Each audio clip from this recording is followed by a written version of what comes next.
আগামীকালকে ঈদ উল ফিতরের নামাজ, কি বার্তা দেবেন? দেখেন, আমরা একটা ধর্মাবলম্বী মানুষ, মুসলিম সমাজ দীর্ঘ 1 মাস 29 দিন রোজা রেখে আগামীকাল আমাদের পবিত্র ঈদ উৎসব অনুষ্ঠিত হবে। সেই সূত্রে আমরা একটা দলেরও সৈনিক। আমরা যে দলের সৈনিক, সেই দলের নেত্রী মমতা ব্যানার্জি বলেন যে ধর্ম যার যার উৎসব সবার।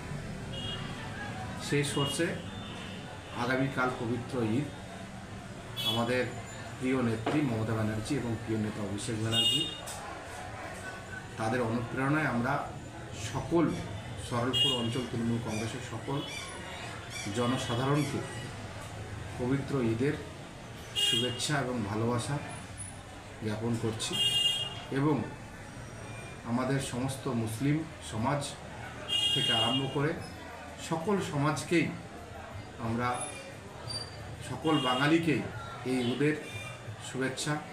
ঈদ যেন সবার ভালো কাটে এবং একটা সতর্কবাণীও আছে এর মাঝে। সেটা হচ্ছে আমাদের ছোট ভাই বোনরা যারা আছে, তারা আগামীকাল ঈদের দিন বেপরোয়াভাবে গাড়ি চালায়, যাতে সেটা যেন না হয়, কিংবা রাস্তাঘাটে একটু সতর্কভাবে চলে, কোথাও যেন দুর্ঘটনা না হয়, সে একটা পরিবারের যেন দুঃখের দিন না আসে, সেটাও সকলের কাছে অনুরোধ করব, সেটা যেন না হয়। কারণ সুষ্ঠুভাবে যেন আমরা ঈদটা পালন করতে পারি, এটাই আমাদের উদ্দেশ্য। শুধু কি সরলপুর অঞ্চলবাসীকেই জানাচ্ছেন না গোটা ভারতবর্ষ?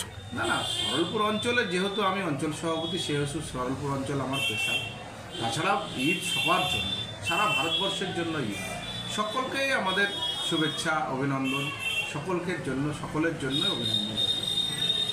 ঈদের দিনে নামাজ শেষে দোয়া চাইলে অনেক কিছু আল্লাহ কবুল করে, তো কি চাইবেন আপনি আগামীকালকে কি চাইবেন আল্লাহর কাছে?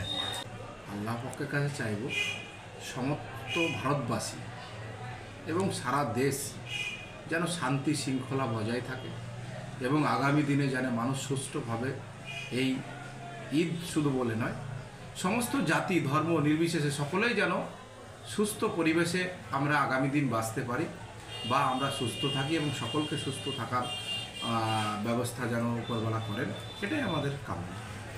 দোয়াটা ব্যক্তিগত জিনিস, তবুও আমরা যেহেতু দলের সৈনিক, সেহেতু চাইবো আগামী 2026-এ নির্বাচন আছে আমাদের, সেই নির্বাচনে যেন মমতা ব্যানার্জিকে আমরা চতুর্থবারের জন্য মুখ্যমন্ত্রী হিসাবে দেখতে পাই, সেটাই আমাদের আশা। আপনার নাম এবং পরিচয়? আমার নাম মোহাম্মদ মুক্তার হাসান, আমি সরলপুর অঞ্চল তৃণমূল কংগ্রেসের সভাপতি।